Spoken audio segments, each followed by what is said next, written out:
Wise मैं इंद्रेश अपने YouTube channel Indresh GS classes में आप सभी का स्वागत करता हूं। तो दोस्तों आज हम लोग क्या पढ़ेंगे आज हम लोग देखेंगे क्या क्लास 10th की एनसीईआरटी। क्या देखेंगे? क्लास 10th की एनसीईआरटी। ठीक है, क्लास 10th की, ठीक, क्लास 10th की एनसीईआरटी जिसमें हम लोग क्या देखेंगे? साइंस। सबसे पहले सब्जेक्ट क्या होगा? साइंस।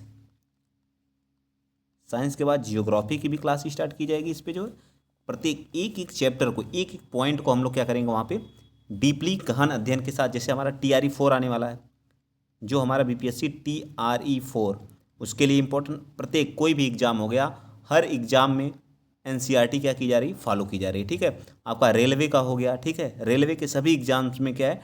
TRE से लाइन बाय लाइन क्वेश्चन बन रहे हैं। तो NCERT पढ़ना, और पूरे यूट्यूब पे NCERT आपको लाइन बाय लाइन कोई नहीं पढ़ा रहा है, और एक एक लाइन से कैसे क्वेश्चन बनता है, इस चीज़ को आज हम अपनी वीडियो में देखेंगे। इसका देखिए क्लास 10th का, पहले हम लोग सबसे पहले क्लास 10th से ही स्टार्ट करते हैं। क्लास 10th का पहला चैप्टर इसमें क्या है? रासायनिक अवक्रिया। क्या है? रासायनिक अवक्रिया। फिर इसको फिनिश कर लेंगे लाइन बाय लाइन, एक एक चीज़ को, चाहे हम लोग को 10 दिन लगेगा या जितने दिन भी लगेंगे, लेकिन एक एक लाइन को हम लोग पढ़ के ख़त्म करेंगे। फिर दूसरा चैप्टर है आप लोगों का अम्ल क्षार, एसिड बेस एवं साल्ट ठीक है। और फिर क्या है? मेटल एंड नॉन मेटल, अगला चैप्टर कार्बनिक यौगिक। इसी तरह से सारे चैप्टर को हम लोग क्या कर लिया जाएगा? कवर कर लिया जाएगा। अगर वीडियो आप लोगों को अच्छी लगेगी तो प्लीज़ वीडियो को शेयर करिएगा, चैनल को सब्सक्राइब करिएगा, ज़्यादा से ज़्यादा अपने दोस्त मित्र यार सभी में शेयर करिएगा। ठीक है, तो आइए पहला चैप्टर आप लोगों के सामने है। पहला चैप्टर आप लोगों क्या? Chemicals reactions. इंग्लिश में इसको क्या कहेंगे? Chemical reaction. ठीक है, क्या कहेंगे? केमिकल रिएक्शन एंड क्या समीकरण का मतलब क्या होता है? इक्वेशन। क्या कहेंगे? इक्वेशंस कहेंगे। ठीक है, इसमें जितनी भी रिएक्शंस होती हैं वो सारी चीज़ों को हम लोग यहाँ पे कवर करेंगे। ठीक है, ये सारी चीज़ें जैसे आपने दैनिक जीवन में परिस्थितियाँ, इसका एक एक लाइन पढ़ा जाएगा। गर्मियों में कमरे के ताप पर दूध को खुला छोड़ देने पर, जैसे गर्मी है तो क्या हो जाता है? दूध क्या हो जाता है? हमारा खराब हो जाता है। तो उसमें कौन सी रिएक्शंस होती है? केमिकल्स रिएक्शन होती है। कौन सी होती है? रासायनिक अभिक्रिया के कारण क्या होता है? दूध का फट जाता है, दूध का दही में कन्वर्ट हो जाना, ये सब क्या है? केमिकल्स रिएक्शन है। एक अवस्था से दूसरी अवस्था में कन्वर्जन क्या कहलाता है? हमारा केमिकल्स रिएक्शन कहलाता है। अंगूर का किण्वन, अंगूर का फर्मेंटेशन, ये भी हमारा क्या है? एक केमिकल्स रिएक्शन के कारण ही होता है। भोजन पकाया जाना, भोजन जो हमारा पकता है, जो भोजन हम खाना बनाते हैं अपने घर पे, वो सारी चीज़ें हमारी क्या हैं? एक केमिकल्स रिएक्शंस हैं। लोहे का तवा, जो लोहे का तवा होता है आप लोग जानते हैं, जिस पे रोटी बनाई जाती है, अथवा तसला एवं कील में आर्द्र मतलब नमी के कारण, जो नमी रहती है ना, नमी के कारण क्या उसमें जंग का लगना, ये सब क्या है? किसका रीजन से? ये सारी चीज़ें हमारी किसकी? केमिकल रिएक्शंस का ही रीजन से। किसके लिए है? Chemicals reaction. ठीक, आगे आइए देखते हैं।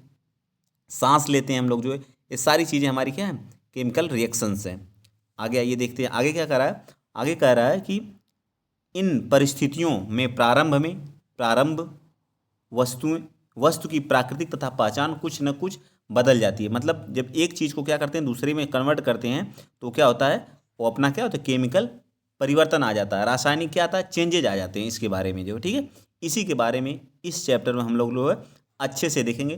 कुछ लोगों को बोरिंग लगेगा, बट एक एक लाइन, एक एक चीज़ को हम लोगों को पढ़ना है। इसमें तो ये सब नहीं देखा जाएगा। ठीक है, आइए देखते हैं आगे। आगे क्या कह रहा है? आगे कह रहा है, यहाँ पे एक लाइन है, इस लाइन को विशेषकर ध्यान दीजिएगा। ये लाइन है, ठीक है, मैग्नीशियम रिवन का, जो मैग्नीशियम की रिवंस होती है वायुमंडल में, जो मैग्नीशियम की रिवन होती है वह क्या करती है? वायुमंडल में दहन कर मैग्नीशियम ऑक्साइड को वाच ग्लास में क्या कर देती है? इकट्ठा कर देती है। क्या कर देती है? इकट्ठा कर देती है। ठीक है, इस बात को आप लोग इसीलिए कहते हैं, एक एक लाइन अगर आप लोगों को पढ़ना है तो चैनल को सब्सक्राइब करिए, यहाँ पे आपको पूरा पढ़ाया जाएगा। यहाँ क्या लिख रहा है? चमकदार श्वेत लौह के साथ अगर मैग्नीशियम को आप क्या करेंगे? जलाएंगे। मैग्नीशियम Mg को क्या करेंगे? जलाएंगे। आप इसको क्या करेंगे? जलाएंगे, O2 की प्रेजेंस में दहन करेंगे, तो मैग्नीशियम रिवन का दहन होता है। तो इसकी लौह जो होती है वो कौन सी कलर की होती है? श्वेत लौह होती है। कैसी होती है? श्वेत लौह होती है। देखिए यहाँ पे लिखा है ना, ये भी क्वेश्चन पूछ सकता है। जब मैग्नीशियम रिबन को क्या किया जाता है? जलाया जाता है, तो उसका जो लौह रहती है वो क्या रहती है? श्वेत लौह रहती है। कैसी रहती है? श्वेत रहती है। नोट कर लीजिएगा आप लोग, कैसी रहती है? श्वेत लौह रहती है। श्वेत लौह चूर्ण में परिवर्तित हो जाती है। किस में हो जाती है? चूर्ण में परिवर्तित हो जाती है और यह क्या करती है, मैग्नीशियम ऑक्साइड का चूर्ण बना देती है। क्या कर देती है, और वायु की उपस्थिति में ऑक्सीजन तथा मैग्नीशियम के बीच होने वाली अवक्रिया के कारण होता है। किसके बीच में, मैग्नीशियम प्लस किसके बीच में, ऑक्सीजन के बीच में रिएक्शन होती है तो क्या कैसा प्राप्त होता है, मैग्नीशियम का चूर्ण प्राप्त होता है। कौन सी लौह जलती है, श्वेत लौह जलती है, याद रहेगा। चलिए, आशा करते हैं चीज़ें आप लोगों को समझ में आई होंगी। ठीक है, अगला आइए, कैसे अवस्था कैसे चेंजेज होते हैं, इसमें क्या क्या होता है। देखिए, इस अपक्रिया में जो होता है, केमिकल्स रिएक्शन में होता है, उसका अवस्था मतलब उसका जो है स्टेट क्या होती है, चेंज हो जाती है। रंग क्या होते हैं, परिवर्तित हो जाते हैं। गैस का निकाय अथवा उत्सर्जन, तापमान में क्या होता है, परिवर्तन होता है। ये सभी किसके रीजन से, ये हमारे केमिकल रिएक्शन के कारण ही ये सारी चीज़ें होती हैं। आइए रासायनिक समीकरण के बारे में पढ़ते हैं। केमिकल जो हमारा जो होता है, केमिकल रिएक्शंस होती हैं, जो केमिकल इक्वेशंस जो होती हैं उनके बारे में कह रहा है कि जब ऑक्सीजन की उपस्थिति में मैग्नीशियम रिवन को, मैग्नीशियम ये ना Mg को, मैग्नीशियम का क्या होता है, Mg को जब जो है ऑक्सीजन की प्रेजेंस में जलाते हैं तो क्या बनाता है, MgO बनता है। क्या बनता है, MgO बनता है, मैग्नीशियम ऑक्साइड।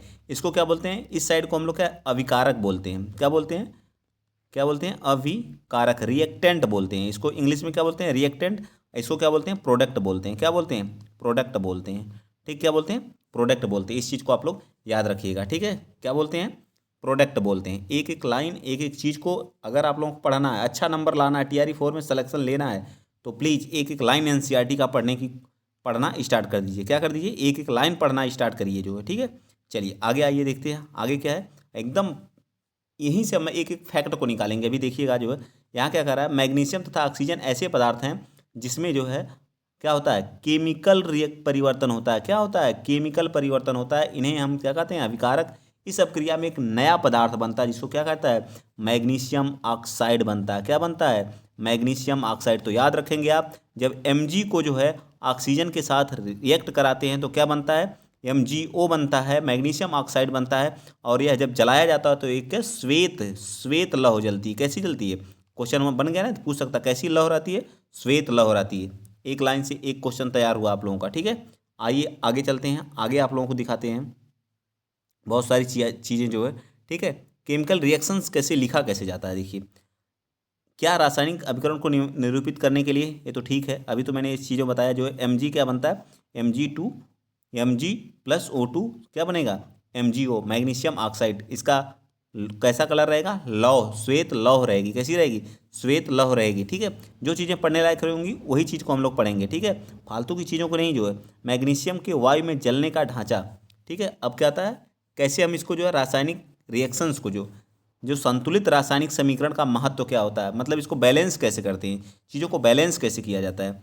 अपने द्रव्यमान के संरक्षण नियम, क्या द्रव्यमान का संरक्षण का नियम आप लोग पढ़े होंगे। ठीक है, कि नियम को स्मरण कीजिए। दोनों साइड हम लोग क्या करते हैं, रिएक्शन को इक्वल्स करते हैं। क्या करते हैं, इक्वल करते हैं, ताकि चीज़ें क्या रहें, बराबर रहें। जैसे एक रिएक्शन है, नीचे देखिए, जब आप जिंक क्या करते हैं, जिंक की रिएक्शन कराते हैं किसके साथ, जिंक प्लस सल्फ्यूरिक एसिड को, क्या होता है, जिंक प्लस H2SO4 की रिएक्शन कराएंगे तो क्या करता है ये, इसको क्या करता है, यहाँ बना देता है ZnSO4 प्लस क्या बनाता है, H2, कौन सी, हाइड्रोजन गैस। क्या करती है, हाइड्रोजन गैस होती है। तो एक आपको ये भी याद रखना है कि जब धातु की रिएक्शन हम किसके साथ कराते हैं, अम्ल के साथ कराते हैं। धातु की रिएक्शन क्या है, सल्फ्यूरिक अम्ल होता है ना, ये क्या है, एक अम्ल है, इसको क्या कहते हैं, सल्फ्यूरिक अम्ल। देखिए लिखा है ना यहाँ पे, सल्फ्यूरिक अम्ल। जब हम धातु मतलब मेटल की रिएक्शन किसके साथ कराते हैं, एसिड के साथ कराते हैं, तो हमें प्राप्त क्या होता है, साल्ट प्राप्त होता है। क्या होता है, साल्ट मिलता है, प्लस क्या, कौन सी गैस निकलती है, तो हाइड्रोजन गैस निकलती है। तो ये भी याद रखिएगा, जब हम किसी मेटल का जो है एसिड के साथ रिएक्ट कराते हैं तो क्या बनता है, एक तो साल्ट बनता है, और कौन सी गैस निकलती है ये पूछता है तो हमेशा याद रखिएगा, हाइड्रोजन गैस निकलती है। कौन सी गैस निकलती है, हाइड्रोजन गैस निकलती है। इस बात को आप लोग अपने दिमाग में एकदम फीड कर लीजिएगा। और क्या होता है, ये क्या होता है, मोर रिएक्टिव होता है, इसलिए हाइड्रोजन को क्या करता है, यहाँ से रिमूव कर देता है और अपने साथ क्या करता है, ZnSO4 बना लेता है, और हाइड्रोजन गैस भी निकलती है। ठीक है, मोर रिएक्टिव सीरीज जब आगे हम पढ़ेंगे जो है, ठीक, कौन सबसे ज़्यादा होता है, तो सबसे ज़्यादा रिएक्टिव कौन होता है, पोटेशियम होता है, फिर सोडियम होता है, बेरिलियम होता है, मैग्नीशियम होता है, ठीक है, एल्यूमिनियम होता है। ठीक है, ये सब क्या मोर रिएक्टिव हैं जो है। ठीक है, ये सारी चीज़ें हमारी क्या है, मोर रिएक्टिव सीरीज है, इसको हम करवा देंगे आप लोगों को। ठीक है, चलिए आगे चलते हैं। आगे देखिए, ठीक है, मतलब क्या क्या था उसमें कि इसे बैलेंस कैसे करते हैं। जैसे था ना आपके पास क्या था, Zn था और क्या था प्लस H2SO4, Zn H2SO4 की रिएक्शन करा रहे हैं तो बन क्या रहा है आपका प्रोडक्ट। ये तो रिएक्टेंट हो गया, प्रोडक्ट आपका क्या बन रहा था, तो आपका क्या बन रहा था ZnSO4 प्लस H2 गैस निकल रही है। ठीक है, अब इसमें देखिए कौन कौन सी चीज़ें हैं यहाँ पे प्रेजेंट है, ये आप देखिए कौन कौन सी चीज़ें आपको यहाँ पे हैं। यहाँ पे Zn जो अभिकारक था इसमें क्या है, Zn की संख्या 1 है, H2SO4 यहाँ पे क्या है 2 है, तो यहाँ भी H2SO4 कितना है 2 है। यहाँ पे सल्फर कितना 1 है, तो यहाँ पे भी सल्फर 1 है। ठीक है, यहाँ पे जो है हाइड्रोजन कितना 4 है, तो यहाँ पे हाइड्रोजन 4 है। तो सारी चीज़ें क्या है, जितना रिएक्टेंट है मतलब अभिकारक है उतना ही हमारा क्या है उत्पाद है। तो यह रिएक्शन क्या हुई जो है इक्विलिब्रियम हुई, इक्विलिब्रियम अवस्था मतलब संतुलित रिएक्शन हुई। किस तरह से हुई, संतुलित रिएक्शन हुई। क्या हुई, संतुलित रिएक्शन। जब रिएक्टेंट सारी चीज़ें क्या होती हैं बराबर होती है तो इस तरह के रिएक्शन को क्या बोलते हैं, संतुलित रिएक्शन से बोलते हैं। ठीक है, रासायनिक समीकरण को संतुलित कर क्या होती है, संतुलित रिएक्शन होती है। आगे आइए, अगला पॉइंट देखिए, एक और एग्जाम्पल है। जैसे देखिए Fe क्या है, Fe plus H2O, Fe plus H2O को रिएक्शन कराएंगे तो क्या बनेगा आपका Fe3O4 क्या बनेगा, Fe3O4 प्लस H2 का निर्माण होगा। किसका होगा, Fe3 प्लस Fe3O4 और क्या बनेगा H2 बनेगा। क्या बनेगा, H2 बनेगा। क्या बनेगा, H2 बनेगा। क्या बनेगा, H2 बनेगा। ठीक है, अब इसमें देखिए एक क्या हमारा होता है रिएक्टेंट होता है, क्या होता है रिएक्टेंट होता है, और एक क्या होता है प्रोडक्ट होता है। ठीक है, यहाँ F की वैल्यू कितनी है, इस वाले में F की वैल्यू क्या है 1 है, इधर F की वैल्यू कितनी है F3 है। ठीक है, यहाँ कितना है O 1 है, यहाँ पे O कितना है 4 है, यहाँ पे क्या है 2।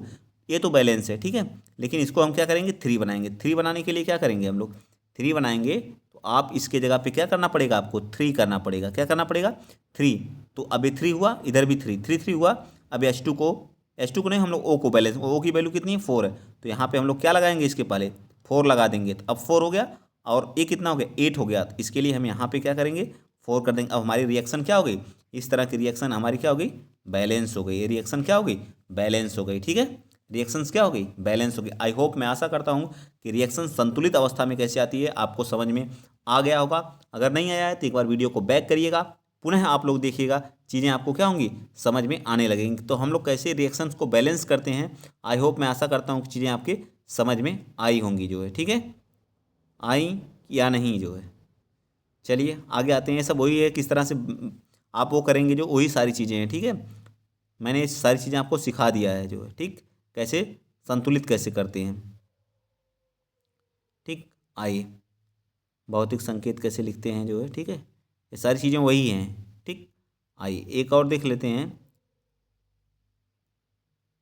ठीक है, चलिए, जब CO को आप क्या है कार्बन मोनोऑक्साइड का रिएक्शन कब किसके साथ कराते हैं, हाइड्रोजन के साथ कराते हैं, तो आपको क्या प्राप्त होता है, आपको प्राप्त होता है CH3OH। क्या प्राप्त होता है CH3OH प्राप्त होता है। ठीक, इसको बोलते हैं हम लोग क्या मेथिल एल्कोहल। क्या बोलते हैं मेथिल एल्कोहल बोलते हैं, मेथिल एल्कोहल। ये सारी चीज़ आपको जानना जरूरी है।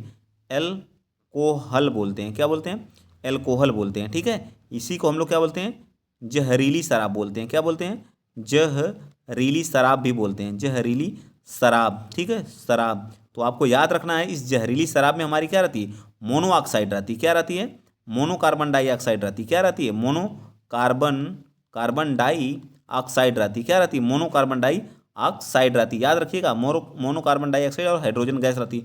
मोनो कार्बन डाइऑक्साइड क्या होती है बहुत खतरनाक होती है। क्या होती है बहुत खतरनाक होती है। ठीक है, और ये हमारी क्या है सन के प्रेजेंस में जब रिएक्शन किसकी कराते हैं आप, आई होप, मैं आशा करता हूँ चीज़ें समझ में आएंगी। तो आपको एल्कोहल बनाना है, मेथिल एल्कोहल बनाना है, तो आपको कितने डिग्री 340 ATM एटमॉस्फेरिक प्रेशर पे इसको क्या करना होगा गर्म करना होगा, तब जा करके क्या होगा हमको जो है मेथिल एल्कोहल प्राप्त होता है, जो जहरीली शराब होती है वो प्राप्त होती है। इससे एक एक लाइन याद रखिए क्या क्या हमको प्राप्त हो रहा है, यही से क्वेश्चन बनता है। जब आप मोनोऑक्साइड और हाइड्रोजन को एक साथ क्या करते हैं 300 कितने 340 एटीएम पर एटमॉस्फेरिक प्रेशर उसका मतलब होता है। इस पे क्या करते हैं, ताप पर क्या बनता है हमारा मेथिल अल्कोहल बनता है। क्या बनता है, मेथिल अल्कोहल बनता है। इस चीज़ को याद रखिएगा, ठीक है। आगे आ जाइए, अगला लाइन, ठीक है। अगला पॉइंट देखिए क्या कह रहा है, अगला पॉइंट कह रहा है CO2 एक्वस को जो है CO2 कार्बन डाइऑक्साइड, इसको क्या बोलते हैं, कार्बन डाइऑक्साइड का जब जो है 12H2O के साथ सन के प्रेजेंस में क्लोरोफिल जब रिएक्शन कराते हैं तो आपको क्या प्राप्त होता है, ग्लूकोज प्राप्त होता है, प्लस ऑक्सीजन प्राप्त होता है, प्लस वाटर प्राप्त होता है। क्या प्राप्त होता है, वाटर भी मिलता है। कभी कभी ये भी क्वेश्चन पूछता है कि CO2 किसके साथ रिएक्ट करता है, तो कार्बन मोनोऑक्साइड होता है, कार्बन डाइऑक्साइड होता है, और क्या होता है, हाइड्रोजन किसकी प्रेजेंस में, सनलाइट की प्रेजेंस में, क्लोरोफिल प्रेजेंस आता है, तो हमें क्या प्राप्त होता है, ग्लूकोज प्राप्त होता है। क्या प्राप्त होता है, ग्लूकोज प्राप्त होता है, प्लस 6 क्या होता है, ऑक्सीजन प्राप्त होता है एक्वस, प्लस वाटर भी प्राप्त होता है। इतनी सारी चीज़ें हमको मिलती हैं। इस चीज़ को आप लोग याद रखिएगा। देखिए यहाँ पे क्वेश्चन भी पूछ दिया है। देखिए पहला क्वेश्चन आप लोग के सामने है, कह रहा है कि यही चीज़ें यहीं से क्वेश्चन पूछता है, वायु में जलाने पर मैग्नीशियम रिबन को साफ क्यों किया जाता है। क्यों किया जाता है, जब आप जो है Mg को किसके साथ कराते हैं, ऑक्सीजन की प्रेजेंस में रिएक्शन कराते हैं, तो क्या हमको प्राप्त होता है, बताइए, MgO मैग्नीशियम ऑक्साइड प्राप्त होता है, जिसमें लौह कैसी होती है, इसकी लौह श्वेत होती है, श्वेत होती है। क्या होती है, श्वेत होती है। इस चीज़ को याद रखिएगा। हाइड्रोजन प्लस क्लोरीन की रिएक्शन कराते हैं तो क्या हाइड्रोक्लोराइड बनता है। बेरियम क्लोराइड की रिएक्शन एल्यूमिनियम के साथ barium sulphate plus aluminium chloride प्राप्त होता है। सारी चीज़ें आपको याद करना अनिवार्य है, ठीक है, मोस्ट इंपॉर्टेंट है सारी चीज़ें। अब आता है केमिकल रिएक्शंस के प्रकार, ठीक है, केमिकल रिएक्शंस के प्रकार। अब हम यहाँ से, ये इंपॉर्टेंट है, अभी तक तो आप भूमिका देखे हो, केमिकल रिएक्शंस के टाइप्स ऑफ केमिकल रिएक्शन, ठीक है। इसको आप इंग्लिश में भी लिखना चाहते हैं तो लिख सकते हैं, ठीक है, टाइप्स ऑफ केमिकल रिएक्शन, ठीक है। कक्षा 9 में आप लोग क्या अध्ययन कर चुके हैं इसके बारे में थोड़ा बहुत जो है, लेकिन हम सबसे पहले 10th का, जो 10th के बच्चे हैं जो इस बार एग्जाम देंगे उनके लिए तो इम्पोर्टेंट है ही है, और जो है जिनके नहीं समझ में आया उनके लिए भी महत्वपूर्ण है, ठीक है। और जो BPSC TRE 4 या साइंस जो भी होंगे, जिनको TGT PGT देना है, TGT जिनको देना है, उनके लिए महत्वपूर्ण है, ठीक है। उनके लिए क्या है, महत्वपूर्ण क्लास है, हल्के में ना लीजिए, ठीक है, बहुत ही महत्वपूर्ण है। अब देखिए पहला, ठीक है, कह रहा कि एक तत्व का परमाणु दूसरे तत्व के परमाणु में बदल जाते हैं। इस रिएक्शन जो केमिकल रिएक्शन होती है, एक तत्व का जो परमाणु दूसरे परमाणु में क्या होता है, दूसरे तत्व के परमाणु में क्या होता है, कन्वर्ट हो जाता है। ना तो कोई परमाणु मिश्रण से बाहर जाता है और ना ही कोई मिश्रण से बाहर आता है, ठीक है। इसमें क्या होता है, केमिकल रिएक्शंस में परमाणुओं के आपसी आबंध टूटने एवं जुड़ने एवं नए पदार्थ का निर्माण होता है। परमाणु के बीच प्रकार आबंध के बारे में अध्याय 3 और 4 में हम अध्ययन करेंगे। सबसे पहली रिएक्शंस हमारी क्या होती है, संयोजन रिएक्शंस, ठीक है। आज हम लोग थोड़ा थोड़ा करके सारी चीज़ों को देखा जाएगा, ठीक है। संयोजन रिएक्शन का मतलब दो चीज़ों को जोड़ करके एक प्रोडक्ट का निर्माण, जैसे है 1+2 एक रिएक्शन हो रही है तो हमें क्या प्राप्त हो रहा है, सिंगल 3 प्राप्त हो रहा है, ठीक है, प्राप्त हो रहा है ना। इसी तरह से इसे क्या कहते हैं, संयोजन। संयोजन का मतलब जोड़ना, दो चीज़ों को जोड़ करके एक प्रोडक्ट का निर्माण करना हमारा क्या कहलाता है, संयोजन रिएक्शंस कहलाता है। जैसे आप यहाँ पे आइए देख लीजिए, पहला है जब कैल्शियम ऑक्साइड है, क्या है, इसको क्या, इसी को क्या बोलते हैं, बुझा हुआ चूना। इसमें पानी नहीं है इसलिए इसे क्या क्या बोलते हैं, बुझा हुआ चूना। जैसे ही आप इसमें क्या करते हैं, पानी को मिला देते हैं, ठीक है, वाटर को इसमें क्या करते हैं, मिक्स्ड कर देते हैं, वैसे ही हमें कौन सा, बुझा हुआ चूना प्राप्त हो जाता है। बुझे हुए चूने का फार्मूला होता है CaOH का होल ट्वाइस, CaOH का होल ट्वाइस प्राप्त हो जाता है, CaOH का होल ट्वाइस। बुझा हुआ चूना को जब किसके साथ रिएक्ट कराते हैं, किसके साथ, वाटर के साथ रिएक्शन कराते हैं, तो हमको बुझा हुआ चूना प्लस हमको क्या मिलती है, कुछ मात्रा में हमें ऊष्मा निकलती है, हीट निकलती है। और इस रिएक्शन को हम लोग क्या कहेंगे, जब दो चीज़ों को जोड़ रहा है ना, एक बुझा हुआ चूना और एक हमारा वाटर मिल करके क्या बना रहा है, बुझा हुआ चूना बना दे रहा है। बिना बुझा हुआ चूना को जब वाटर से रिएक्ट करा रहे हैं तो बुझा हुआ और हीट मिल रही है, तो इसको हम बोलेंगे ऊष्माक्षेपीय रिएक्शन। क्या बोलेंगे इसको, ऊष्माक्षेपीय रिएक्शन भी कहते हैं इसको, ऊष्माक्षेपीय रिएक्शन। जिसमें से ऊष्मा निकलती है उसे ऊष्माक्षेपी क्या बोलते हैं, अभिक्रिया या रिएक्शन बोलते हैं, रिएक्शन, जिसमें से निकलती है एक्जोथर्मिक रिएक्शन बोलते हैं। इंग्लिश में क्या बोलेंगे, एक्जोथर्मिक रिएक्शन। देखिए अभिक्रिया में कैल्शियम ऑक्साइड तथा जल मिलकर के एक उत्पाद बनाता है जिसे बोलते हैं कैल्शियम हाइड्रोक्साइड भी बोलते हैं। क्या बोलते हैं इसको, कैल्शियम हाइड्रोक्साइड भी बोलते हैं, या इसी को बुझा चूना बोलते हैं। ऐसी अपक्रिया जिसमें दो या दो से अधिक अभिकारक मिल करके एक उत्पाद का निर्माण, मतलब दो अभिकारक मिल करके, या दो से अधिक, तीन भी हो सकते हैं, मिल करके एक प्रोडक्ट का निर्माण करते हैं, उसे क्या कहा जाता है, संयोजन अपक्रिया कहा जाता है। क्या कहा जाता है, संयोजन अपक्रिया कहा जाता है। इस चीज़ को तो एकदम दिमाग में बांध लीजिएगा। ये लाइन, ये वाली जो कॉलम में रहता है ना, वो बहुत ही इंपॉर्टेंट होता है भैया, बहुत ही इंपॉर्टेंट का बहुत ही इंपॉर्टेंट होता है। चलिए आइए देखते हैं, आज आप लोगों को एक जियोग्राफी की भी, एनसीईआरटी जियोग्राफी की भी देखने को मिलेगी, जो एकदम धमाकेदार तरीके से आपको वीडियो मिलेगा आप जो, ठीक है। बस आप लोग चैनल को ज़्यादा से ज़्यादा शेयर और सब्सक्राइब करते रहिए। जो ऊपर की अपक्रिया में निर्मित बुझे हुए चूने का फार्मूला क्या होता है, मैं यहीं याद करवा दूंगा आपको। जो बुझे हुए चूने का फार्मूला क्या होता है, सी, बुझा हुआ चूना, बिना बुझा हुआ चूना नहीं, बुझा हुआ चूना का फार्मूला क्या होता है, जब आप बिना बुझे हुए चूने का मतलब CaO का, ये तो बिना बुझा हुआ, इसमें वाटर मिला देते हैं तो क्या हो जाता है, बुझा हुआ चूना मिला देते हैं। आप देखेंगे अपने घर पे जो एक बाल्टी में जब घर की पुताई की जाती है तो बाल्टी में लोग चूना लाते हैं ना, इसमें डाल देते हैं, और आप क्या करते हो, उसमें H2O डाल देते हो, पानी डाल देते हो, क्या करते रहो, पानी। इसमें से क्या निकलती है, छोटे छोटे बुलबुले करके ऊपर की तरफ निकलते हैं, ठीक है, बहुत हीट निकलती है। इसी को कहते हैं क्या, जहाँ से हीट निकलती है उसे क्या करते हैं, उसे क्या कहा जाता है, एक्जोथर्मिक। हीट जहाँ से निकले उसे एक्जोथर्मिक, हीट जहाँ को दी जाए उसे क्या कहते हैं, एंडोथर्मिक उसको बोलते हैं। इस चीज़ को आप याद रखिएगा।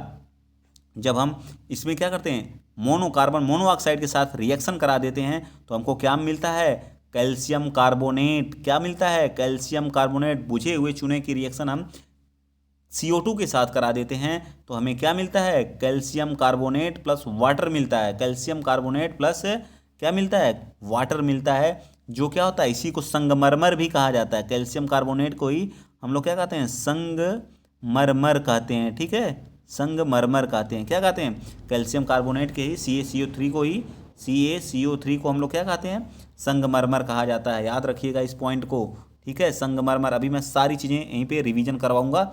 ये आज ये लास्ट है, ये आज का टॉपिक जो है, हम लोग संयोजन की जितनी रिएक्शंस हैं उसको पढ़ के उसके बाद रिवीजन जरूर अभी कराऊंगा लास्ट में, जितना पढ़ाया हूँ, ठीक है। कार्बन प्लस ऑक्सीजन की रिएक्शन कराते हैं तो हमको क्या मिलता है, कार्बन प्लस ऑक्सीजन की रिएक्शन तो CO2 हमको मिलता है, कार्बन डाइऑक्साइड मिलता है। इसे क्या बोलते हैं, कार्बन डाइऑक्साइड। क्या बोलते हैं, कार्बन डाइऑक्साइड बोलते हैं। क्या बोलते हैं, कार्बन डाइऑक्साइड बोलते हैं। क्या बोलते हैं, कार्बन डाइऑक्साइड बोलते हैं, ठीक है। तो आप लोग इस चैनल को जितना हो सके उतना शेयर करिए, सपोर्ट करिए जो है, ठीक है। आइए, बहुत ज़्यादा बातें इस पर नहीं की जाएंगी, पढ़ाई के अलावा और कुछ नहीं, फालतू की कोई बातें नहीं, ठीक है। चलिए आगे बताइए, H2 प्लस O2, जब H2 की रिएक्शन, H2 क्या हमारा एक गैस है, और क्या है, प्लस O2 ये भी हमारा क्या है, एक गैस है। रिएक्शन कराएंगे तो क्या बनेगा, 2H2O बन जाएगा। एक क्या बन जाएगा, लिक्विड में कन्वर्ट हो जाता है। किस में होता है, लिक्विड में कन्वर्ट हो जाता है, ठीक है। इस चीज़ को आप याद रखिएगा। देखिए यहाँ पे कुछ लाइन लिखा है, कह रहा है कि दो या दो से अधिक पदार्थों को क्या कहा जाता है, संयोग से करके जो है एकल उत्पाद का निर्माण करते हैं। ऐसी अपक्रिया को हम लोग क्या कहते हैं, संयोजन अपक्रिया कहते हैं। क्या कहते हैं भैया, संयोजन अपक्रिया करते हैं। याद रखिएगा, कौन सी अपक्रिया, संयोजन। मोस्ट इंपॉर्टेंट है ये लाइन जो है, क्या है, संयोजन अपक्रिया कहते हैं, ठीक है। आगे आ जाइए, अगला पॉइंट आगे कह रहा है, इसीलिए कह रहे हैं एक एक फैक्ट निकाल के आपको यहीं से देंगे हम, जो एक एक चीज़ कहाँ से क्या पूछता है। आगे कह रहा है, हमने देखा कि अधिक मात्रा में ऊष्मा उत्पन्न होती है, इससे अवक्रिया मिश्रण गर्म हो जाता है। क्या हो जाता है, हीट हो जाता है। क्या हो जाता है, हीट हो जाता है। क्या हो जाता है, हीट हो जाता है। अवक्रिया में उत्पाद के निर्माण के साथ साथ ऊष्मा भी उत्पन्न होती है, इसलिए इसे क्या कहा जाता है, इसलिए इसे ऊष्माक्षेपीय रिएक्शन। मैंने पहले ही बता दिया था आपको, देखिए चीज़ मिला एनसीईआरटी में, एनसीईआरटी ने दिया आपको, मैंने पहले ही बता दिया था। इस रिएक्शन को जो है, संयोजन अपक्रिया को क्या कहा जाता है, ऊष्माक्षेपी, क्योंकि इसमें क्या होती है, ऊष्मा निकलती, हीट निकलती है, ऊष्माक्षेपीय रिएक्शंस कहते हैं। क्या कहते हैं, ऊष्माक्षेपीय रासायनिक अपक्रिया कहते हैं। क्या कहते हैं, ऊष्माक्षेपीय रासायनिक अपक्रिया कहते हैं, ठीक है। प्राकृतिक गैस का जैसे दहन करेंगे, क्या करेंगे, इसको बोलते हैं, क्या बोलते हैं, CH4 को मेथेन बोलते हैं। मेथेन की रिएक्शन आप किसके साथ कराएंगे, O2 के साथ कराएंगे, तो आपको क्या प्राप्त होगा, CO2 प्लस वाटर प्राप्त होगा। CO2 plus water plus energy, आपको ऊर्जा भी मिलेगी। क्या मिलेगी, ऊर्जा भी मिलेगी। ठीक है, इसी तरह से जब आप क्या किसकी अपक्रिया कराएंगे, जो शोषण की अपक्रिया, क्या कराएंगे, शोषण की, तो भी आपको मिलेगा। जब आप ग्लूकोज, ये हमारा क्या हुआ, ग्लूकोज होता है, ग्लूकोज की रिएक्शन किसके साथ कराएंगे, 6O2 के साथ कराएंगे, तो हमको क्या प्राप्त होता है, तो ये हमारी शोषण की अपक्रिया होती है। ठीक है, तो हमें क्या होता है, 6CO2 प्लस 6H2O प्लस इसमें क्या मिलती है, एनर्जी मिलती है, ऊर्जा मिलती है, यानी कि क्या निकलती है, हीट भी निकलती है। ठीक है, तो इस चीज़ को भी याद रखिएगा। साग सब्जी वनस्पति का जब विघटित होना, मतलब कंपोस्ट हो जाती है, जैसे साग सब्जी हो गया, क्या होती हैं, कंपोस्ट होती हैं, खराब हो जाती हैं, सड़ जाती हैं, गल जाती हैं, तो उसमें से भी देखेंगे आप कितनी गर्म होती हैं, उसमें से भी क्या हीट निकलती है, उष्मा निकलती है। ठीक है, तो कल ये हमारा क्या रहा, मैंने क्या क्या आप लोगों को बताया, आप लोग खुद बताइएगा। वीडियो अगर आप लोगों को अच्छा लगा तो प्लीज़ ज़रूर बताइएगा, और वीडियो को शेयर भी करिए। कल हम लोग करेंगे वियोजन या अपघटन अभिक्रिया, बहुत महत्वपूर्ण है। NCERT आप पढ़ेंगे, अंतर देखिएगा, बहुत मजा आएगा, एक एक चीज़ आपकी यहाँ से तैयार होती चली जाएगी। आइए थोड़ा सा रिवीजन कर लेते हैं, क्या क्या हम लोग पढ़े हैं।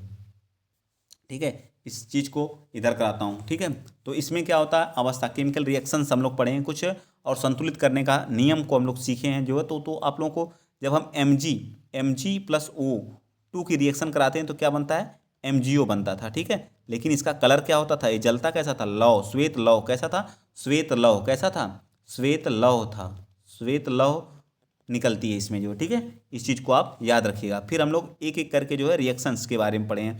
जब आप क्या करा रहे थे, जो है O2 की रिएक्शन, किसकी, बुझे हुए चूने, कैल्शियम ऑक्साइड का जब रिएक्शन किसके साथ करा रहे थे, जल के साथ, बिना बुझा हुआ, इसको बोलते हैं बिना बुझा हुआ चूना, इसको क्या बोला जाता है, वाटर बोला जाता है। वाटर के साथ मिला देते हैं तो क्या प्राप्त हो जाता है, बुझा हुआ चूना। ठीक है, इसको बोलते हैं CaOH का होल ट्वाइस, CaOH का होल ट्वाइस। ठीक है, CaOH का प्लस हीट निकलती थी, इस तरह के ऊष्माक्षेपी रिएक्शन भी बोलते हैं। और ये क्या होती है, संयोजन की अपक्रिया होती है। संयोजन की अपक्रिया में क्या होता है, दो चीज़ों को एक साथ मिला करके एक प्रोडक्ट बनाया जाता है, हमारा क्या कहलाता है, संयोजन की अपक्रिया। आप फील करिए, घर पे आप देखेंगे कभी रंगाई पुताई करते हुए, तो आप चूना आता है रंगाई करने के लिए जो। ठीक है, उसमें क्या कर देते हैं हम लोग, पानी में उसको जैसे डालते हैं तो उसमें हीट निकलती है, कभी आप फील करिएगा, उसमें से बुलबुले निकलते हैं जो। ठीक है, उसे क्या हीट ही निकल रही है। तो इस तरह की रिएक्शन को हम लोग क्या कहते हैं, ऊष्माक्षेपी रिएक्शन करते हैं, एक्जोथर्मिक कहते हैं। एक्जोथर्मिक का मतलब जिससे हीट निकले।